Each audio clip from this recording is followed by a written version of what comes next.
kuko yasaga naho nta numwe yizera yaramaze kubibona ko nta na kimwe asigaranye ngo ndetse yari yarasomye no ku gacupa kugira ngo kamutere akanyabaga ko kubasha kuvuga imbwirwaruhame imbere y'igisirikare kitamwumvaga ngo mu gihe yaragiye kuvuga imbwirwaruhame ye umwe mu baminisitiri be wari w'itangazamakuru yagize atya aratambuka afata indangururamajwi cyangwa se mikorofone maze mu ruhame ararangurura abwira perezida Kayibanda ati turakurambiwe gira ugende. Uwo munsi w'ibirori wari utangiye nabi kuri Kayibanda. Ibi bikimara kuvugwa noneho Kayibanda yahise ata umutwe maze atangira imbwirwaruhame mu gisa no kuyoberwa ariko kandi anafite igitutu cyinshi. Ku rundi ruhande Habyarimana Juvenal yari wicaye aho ngaho wari minisitiri n'umugaba mukuru w'ingabo icyarimwe yahisemo kwicecekera arituriza.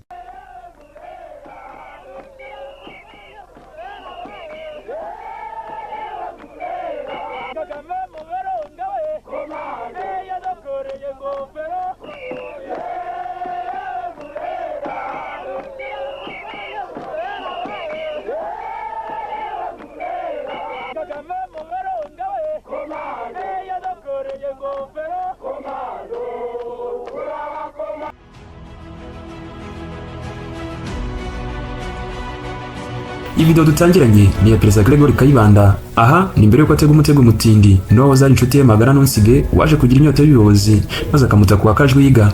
Iki ni igicumbi cyo gucukumbura, kumbura niyo cumbitsi wacu uraza gucurura rwose. Nkwibutsa ko tugiye kugusasanurira tudasobwa itegurwa rya Jenoside muri Repubulika ya Kabiri. Ariko kandi turabanza kukwibutsaho gato ku mateka yaranze cyangwa se amateka ya Gregory Kayibanda wateje ibi byose nk'uko abakunzi bacu babidusabye. Murakaza neza ku gicumbi cyo gucukumbura, murakaza neza mu muryango w'amashira kinyoma. Ngiye kubakura urukoma kuri intango, Rijada muri rasubiza naho wayishyizeho urukoma ndetse akanayishyira ku rugata ni Mutuyimana Innocent. Tubutsa gukora subscribe, like, share na comment maze tujye tubana mu biganiro byacu bya buri munsi. Mbahaye ikaze. Ubundi umugabo wa isoko ry'ihekurwa ry'igihugu ni muntu ki? Gregory Kayibanda niwe wabaye wa perezida wa mbere wa Repubulika n'inyuma y'ubwigenge. Mu nyandiko nyinshi agarukwa nk'umwe mu bantu bakoze politike cyangwa bazanye politike y'amacakubiri mu Banyarwanda ikora natumye u Rwanda ruba igihugu kiyoboye hashingiye ku ironda koko n'ironda karere. Gregory Kayibanda kandi yategetse igihugu cy'u Rwanda imyaka igera kuri 12 akora asize amateka n'umugani by'umuperezida watangije Abanyarwanda bitangaje, akaba ari n'umwe batumye u Rwanda rwisanga muri Jenoside yakorewe Abatutsi mu 1994 kuko politike ze n'ishyaka rye rya MDR Parmehutu arizo zatumye ingengabitekerezo ya Jenoside gutupa ikwirakwira mu Banyarwanda ku kigero gikomeye. Gregory Kayibanda nanone yamenyekanye ku buryo yahimukiwe n'umusangire ngendo we Juvenal Habyarimana basamirika ku butegetsi mu 1973. Kayibanda Gregory yavuze ku itariki ya 2 Gicurasi 1924 avukira Itare ahitwaga mu Marangara ubu mu karere ka Muhanga. Ababyeyi be ni Leonidas Rwamanywa ndetse na Carolina Nyambeba. Uyu Gregory Kayibanda yize amashuri abanza ndetse akomereza no mu yisumbuye aho yize mu ishuri rya seminari no y'Ikabgayi ya Saint Leon cyangwa se Mutagatifu Leo, maze irangiza mu mwaka w'1943 ubwo yari afite imyaka 19 y'amavuko. Nyuma yo kurangiza seminari nto yakomereje mu seminari nkuru aho yayize mu Nyakabanda maze nayo irangiza mu mwaka w'1948. Iyi seminari nkuru y'Inyakabanda yafatwaga nka kaminuza kuko ari ku rwego nyine rwa kaminuza. Mu mwaka w'1949 yahise abona akazi ko kwigisha mu ishuri ryitwaga Institut Leo Classe ryari i Kigali. Hashize imyaka 4 gusa no kuvuga mu mwaka w'1953 ajya gukora Ikabgayi aho yakoraga mu nyamabanga bw'amashuri. Ikabgayi kandi akaba yaranakuriye ubwanditsi kw'ikinyamakuru cyitwaga Amari. Mu mwaka w'1955 mu Rwanda haje umusenyeri mushya, uyu nta wundi utari musenyeri André Perrodin. Nibwo mu 1956 yahise agira Kayibanda Gregory umuyobozi mukuru w'ikinyamakuru cya Kinyamateka. Maze rero muri iki gihe yari amaze kugirwa umuyobozi w'ikinyamakuru cya Kinyamateka nibwo yatangije cyangwa se yahise atangira gukwirakwiza ingengabitekerezo n'urwango n'amacakubiri yari yifitemo ndetse n'ibikorwa yari afatanyije n'izindi ncabwenge z'abahutu barimo umusangira ngendo we w'ibihe byose Joseph Habyarimana Gitera. Aba bombi n'ubundi kuri benshi nibo bavyeyi b'ingengabitekerezo ya Jenoside mu Rwanda. Nyuma yo kubura ikinyamakuru cya Kinyamateka ku bufasha bwa Musenyeri Perrodin, uyu Kayibanda Gregory yamahirwe yo kujya mu mahugurwa y'umwaka umwe mu gihugu cy'Ububirigi mu bijyanye n'itangazamakuru. Ariko mbere gato yuko Kayibanda Gregory arikuwe n'abandi bahutu b'impuguke 8 bahise bishyira hamwe maze bandika inyandiko bise Note sur l'aspect social du problème racial indigène au Rwanda. Iyi ikaba yaramenyekanishijwe maze iranamamazwa n'ibitangazamakuru byiganjemo ibyo mu Bubiligi, iramamazwa ku buryo butangaje maze iramenyekana no ku izina rya Manifeste y'Abahutu. iyi nyandiko yohererejwe visi guverineri generali wari ushinzwe koloni ya Congo ndetse na Rwanda Burundi. Abafatanyije na Kayibanda gusinya kuri iyi nyandiko harimo Niyonzima Maximilien Craveri, Ndahiro Isidore, Nzeyimana Calliope, Murindahabi Godefroid, Sentama Sylvestre, Munyambonera Joseph Sibomana na Joseph Habyarimana Gitera, maze ukongeraho na Gregoire Kayibanda. Nyuma rero yaje gucibwa urwaho n'uwahoze ari inshuti ya hafi yaje guhirikwa ku butegetsi, ashishitse abona maze atabwa muri yombi, urugo rwe rwaje kumubera igihome. Ku itariki ya 14 Ukuboza 1976 mu gitondo cya kare nibwo Kayibanda Gregory yatangiye gutaka avuga ko ababara umutima. Abo kanya umuhungu we babanaga Kayibanda Pio nibwo yahise asaba abasirikare bari babarinze gushaka umuganga. Mu masaha ya za mu gitondo muganga yarahageze maze amara iminota 12 asuzuma umurwayi, aza gutangaza ko nta kibazo abona n'umurwayi, ko wenda bwaba ari ububabare busanzwe bwo mu gifu buza wenda gukira.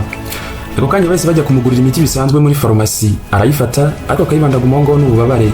Bigeze mu masaha 10 za mu gitondo tariki 15 Ukuboza 1976 Kayibanda wari wararimbye igihe kirekire mu gihugu ndetse agafatwa nk'intwari agasingizwa bigatinda, umwuka wamushizemo arapfa.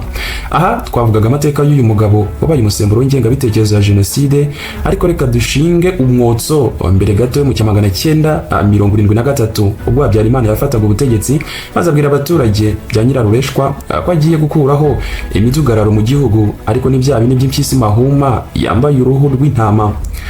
Banza bitegereza aya mashusho gato ubundi ndaje nkwereka icyo tuyakoresha. Habyarimana ramba sugira sangamba tera imbere turi kumwe. abatesi mwe tubwira imigambi Repubulika ya Kabiri.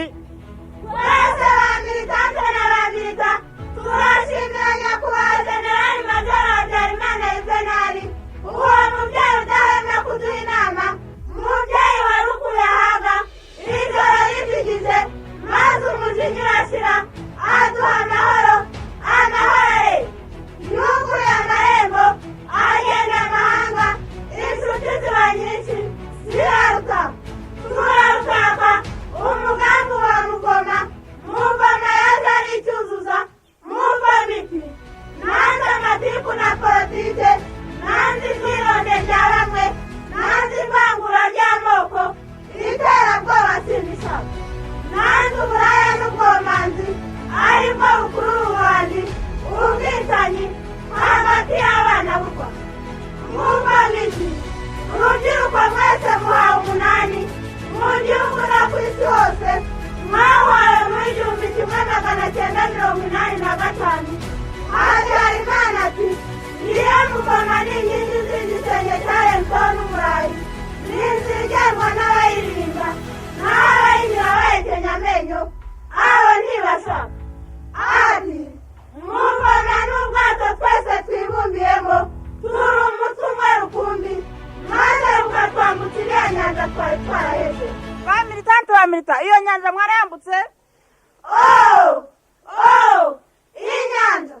Inyanja twarayambutse, tumaze imyaka 12 twarageze hakurya y'inyanja.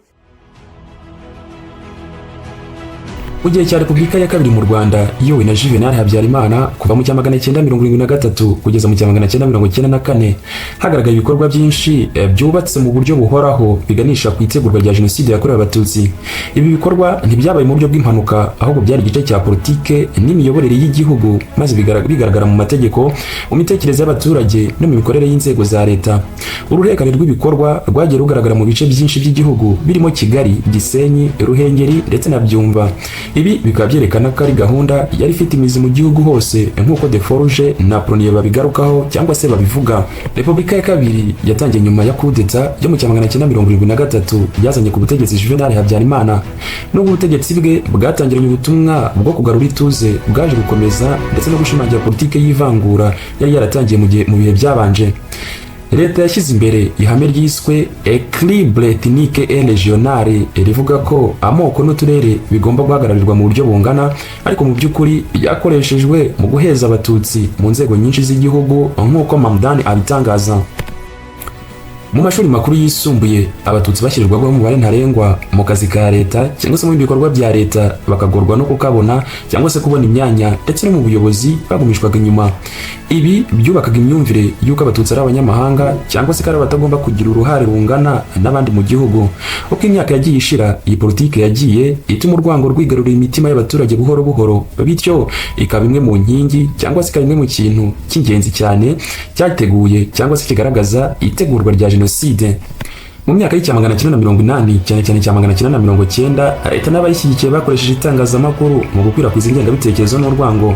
Ibinyamakuru nka Kangura byandikaga inkuru zishinze abatutsi kuba abanzi b'igihugu, bigashyigikira cyangwa se bagashishikariza abantu kwirinda gukorana cyangwa kuvugana n'abo baturage nyine b'abatutsi. By'umwihariko radio na televiziyo Libre de Mille Colline yagize uruhare rukomeye mu gutegura imitekerereze y'abaturage. Yatangaga ubutumwa n'urwango maze igashimangira ko hari umwanzi w'igihugu ugomba guhangana nawe.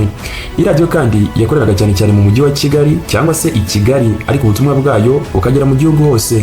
No mu mashuri amateka yigishwaga mu buryo bushora cyangwa se bwoshya mu gushyigikira ivangura, aho abatutsi bagaragazwaga nk'abigeze gutegeka nabi abandi. Ibi byose byatumye urubyiruko rwinshi rwumva cyangwa se rukura rufite imyumvire ishingiye ku rwango, bityo rukaba rwiteguye kwakira no gushyigikira ibikorwa by'urwango. Urwango rumaze gushora imizi, hahise hashyirwaho cyangwa se hatangirwa gutozwa imitwe yitwara gisirikare yari n'interahamwe ndetse n'impuzamugambi.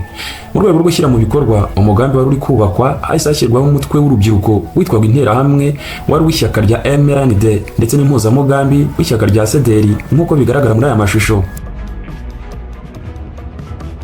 Iyi mitwe yatojwe mu buryo bwa gisirikare maze ihabwa amahugurwa n'intwaro ndetse ihabwa n'amabwiriza ajyanye no kurwanya abanzi. Ibi bikaba bishimangirwa n'umwanditsi Prunier. Amahugurwa y'iyi mitwe yabereye mu turere dutandukanye turimo Gisenyi ndetse na Ruhengeri. Aha hakaba hari n'inkambi za gisirikare. Ibi byose byerekana ko leta yari ifite uruhare rutaziguye mu gutegura no mu gushaka uburyo hazashyirwa mu bikorwa umugambi wari uri kubakwa. Leta ntiyagarukiye aho ngaho kuko atangiye gukwirakwiza intwaro mu baturage. Nk'uko Human Rights Watch bitangaza, umwaka w'1990 kugeza 1994 hagaragaye itumizwa ry'intwaro nyinshi zirimo imbunda n'imihoro. Ibi byakwirakwijwe mu baturage. Izi ntwaro ntabwo zari za gisirikare gusa, ahubwo zari zigamije no guha abaturage ubushobozi bwo kugira uruhare mu bikorwa by'urugomo.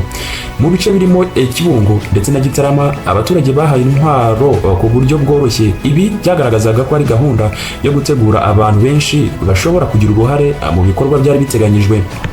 Nk'uko mu byiciro byo gutegura jenoside harimo gukusanya amakuru no gukora urutonde rw'abagomba kwibasirwa. Mu Rwanda naho hatangiye gukusanya amakuru y'abagomba kwicwa. Nk'uko umwanditsi Deforge abivuga, avuga ko abayobozi b'inzego z'ibanze bakoresheje amakuru y'abaturage bafite maze bagabasha gukora urutonde rw'abatutsi n'abandi batavuga rumwe na leta cyangwa se ubutegetsi bwari icyo gihe. Ibi byagaragaye cyane cyane mu turere twa Byumba ndetse na Butare. Kuba hari amakuru arambuye ku bantu ku giti cyabo byagaragazaga ko umugambi wari uteguwe neza kandi ufite icyerekezo gisobanutse. Inzego za leta zagize uruhare rukomeye mu gutegura no gushyigikira ibikorwa byose byavuzwe haruguru. Abayobozi b'inzego z'ibanze nk'aba prefe ndetse n'aba burugumesitiri bagiraga uruhare mu gutuma amabwiriza ndetse no gushyigikira abaturage gukurikiza politike ya leta. Ingabo za leta FAR nazo zagize uruhare mu gutegura no gufasha imitwe yitwara gisirikare haba mu mahugurwa ndetse no mu buryo bwo gutanga intwaro. Ibi byose byerekana ko itegurwa rya jenoside ritari igikorwa cy'abantu ku giti cyabo, ahubwo ryari gahunda ifite inkunga ndetse n'imiyoborere ya leta. Intambara mu 1990 hagati ya leta ya Juvenal Habyarimana n'ingabo za FPR ni imwe mu byakajije umwuka w'urwango. Leta yakoresheje iyi ntambara nk'impamvu yo gukomeza gukwirakwiza propaganda ivuga ko abatutsi bose ari abanzi cyangwa se abafatanyabikorwa b'abanzi. Mu ishuri mu majyaruguru nka Ruhengeri ndetse na Byumba, abaturage bahoraga babwirwa ko bagomba kwirwanaho. Ibi bikaba byaratumye imyumvire yo gutinya ndetse no kwanga abatutsi ishobora gukura. Nk'uko abanditsi Deforge na Prunier bavuga ko itegurwa rya jenoside muri Repubulika ya Kabiri mu Rwanda byari igikorwa cyakozwe mu byiciro byinshi kandi mu gihe kirekire. Byashingiye ku ivangura rya politiki, gukwirakwiza propaganda, gutegura imitwe yitwara gisirikare, gukwirakwiza intwaro ndetse no gukusanya amakuru mu baturage. Ibi byose byubakaga buhoro buhoro urufatiro rw'umugambi wari warateguwe neza ku rwego rw'igihugu. Twabanye kugeza ku musozo, ndabashimiye nkwibutsa gukora subscribe niba wakunze iki kiganiro, like, share na comment, maze duhurire mu biganiro byacu bitaha. Imana y'u Rwanda ihorana namwe.